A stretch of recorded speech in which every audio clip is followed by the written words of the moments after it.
Singapore and Malaysian transport authorities are looking to pave the way for the next phase of the high-speed rail, or HSR. Both governments launched the Request for Information exercise today to gather industry views and gauge market interest in the project. In a blog post today, Transport Minister Koh Boon Wan said the aim of the exercise is to close the gulf between government ambitions and market reality. Mr. Koh said he's seen the benefits of such market research during his time at the National Development Ministry. The HSR project was first announced by the leaders of both countries in 2013. It aims to cut travelling time between Singapore and Kuala Lumpur to 90 minutes. But the journey so far has not been entirely smooth.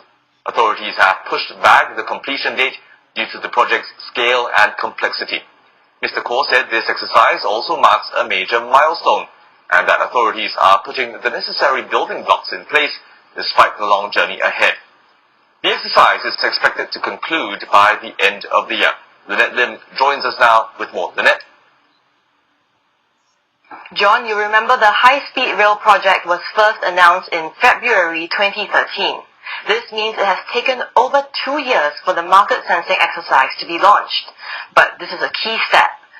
The exercise, also known as a request for information, is a common business practice that comes before a formal tender process. In his blog post, Transport Minister Koh Boon Wan alluded to the importance of conducting market sensing for large, complex infrastructure projects, saying there are many examples of countries that have failed in their HSR aspirations or their HSRs have run into serious financial problems.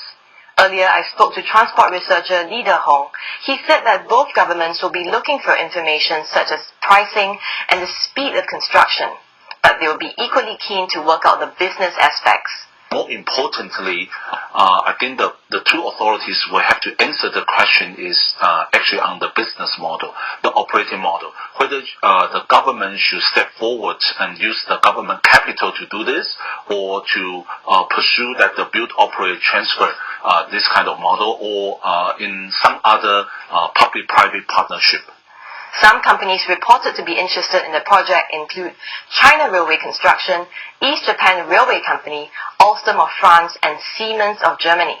When completed, the high-speed rail will cut travelling time between Singapore and Kuala Lumpur to 90 minutes.